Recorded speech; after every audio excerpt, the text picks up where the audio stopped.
اعوذ باللہ من الشیطان الرجیم بسم اللہ الرحمن الرحیم اللہم صلی علی محمد وآل محمد۔ بی بی جان آپ کے سامنے جلوہ نور کے سلسلے میں امام حسن مجتبیٰ علیہ الصلاۃ والسلام جو کریم آل محمد جنہیں کہا جاتا ہے، ان کے بارے میں ان کی کچھ احادیث آپ کے سامنے پیش کر رہے ہیں، کیونکہ یہ ایک خزانہ ہے اگر ہمیں کچھ اس کے بارے میں معلومات ہو جائیں، کیونکہ بہت ہی کم تذکرہ ہوتا ہے، تو اس لیے ہم نے سوچا کہ کچھ ان کی باتیں آپ تک پہنچا دیں۔ اللہ تعالیٰ قبول کرے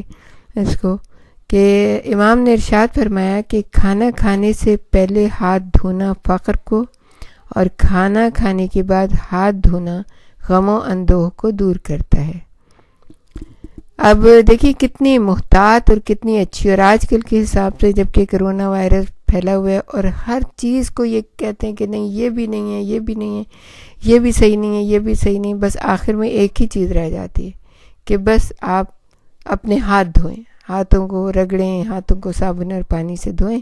اور بس سب کچھ ٹھیک ہے۔ تو امام نے کتنی اچھی باتیں اس کے بارے میں بتائیں۔ ہم تو یہ سمجھتے ہیں نا کہ دین اسلام جو ہے بس ایک روحانی دین ہے اور بس دنیا کے بارے میں اور جسم کے بارے میں اس میں کوئی چیز نہیں ہے۔ یہ ایک روحانی دین نہیں ہے، بلکہ اس میں تمام احکامات شامل ہیں جس کا تعلق انسان کی جسمانی، روحانی، دینی، دنیاوی سعادت سے ہے۔ اس سے بھی بڑھ کر احادیث سے یہ بات معلوم ہوتی ہے کہ جو اسلامی احکام ظاہراً طور پر صرف جسمانی اثر رکھتے ہیں وہ روحانی اثرات بھی مرتب کرتے ہیں۔ تو اسی لیے امام نے ایسے فرمایا کہ کھانے سے پہلے ہاتھ دھونا فقر کو، اور کھانے کے بعد ہاتھ دھونا غم و اندوہ کو دور، یعنی اگر کھانا کھایا ہاتھوں میں چکنائی لگی ہوئی ہے، اور ظاہر ہے آپ کو پتہ ہے آج کل کی دنیا میں تو سب کچھ پتہ چل ہی گیا ہے بچے کو کہ جو بیکٹیریا اور جرم اور کرونا وائرس اور جو بھی چیز ہوتے ہیں جو انفیکشن کا سبب بنتے ہیں، وہ یہ جو ایسی چیزیں ہوتی ہیں جو کہ کھانے پینے کی چیزیں ہوتی ہیں یا چکنائی ہوتی ہے، پھر دیر تک باقی رہتے ہیں۔ اب وہ ہاتھ آپ منہ پہ لگا رہے ہیں، وہی آپ سر پہ لگا رہے ہیں، وہی آپ پورے کہیں آنکھوں پہ لگا رہے ہیں، تو وہ چیزیں جو ہے نا غم و اندوہ کا مطلب یہ ہے کہ بیماری کا سبب بنتی ہیں۔ جب انسان بیمار ہوتا ہے جبھی تو وہ غمناک ہوتا ہے، جبھی تو اس کو تکلیف ہوتی ہے، جبھی تو اس کو پریشانی ہوتی ہے۔ تو امام کی چھوٹی سی حدیث دیکھیں 1400 سال کے بعد وہ کتنی اجاگر ہو کے ہمارے سامنے آ کے کھڑی ہوگی۔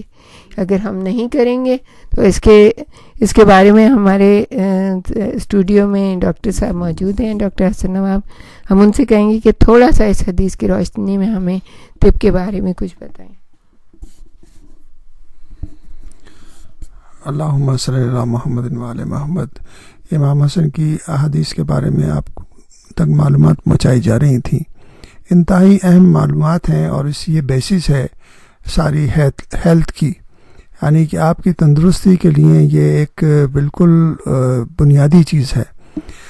ہاتھوں کو دھونا انتہائی ضروری ہے۔ ہاتھوں کو دھونا یعنی کہ آج کل کے دور میں جیسے آپ کو بتایا جا رہا ہے مسلسل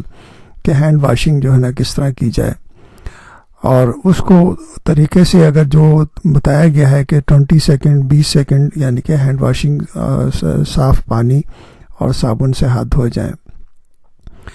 ہاتھ دھونے کے بارے میں ہم آپ کو سائنٹیفکلی یہ بتاتے ہیں کہ 70% بیماریاں جو ہیں ہاتھوں کے ذریعے پھیلتی ہیں۔ اگر ہاتھوں کی حفاظت کریں گے، ہاتھ پراپر طریقے سے دھو لیں گے، تو اس میں اگر کوئی نیوٹریشن یعنی کہ جو کھانے کے اجزاء ہاتھ میں رہ جاتے ہیں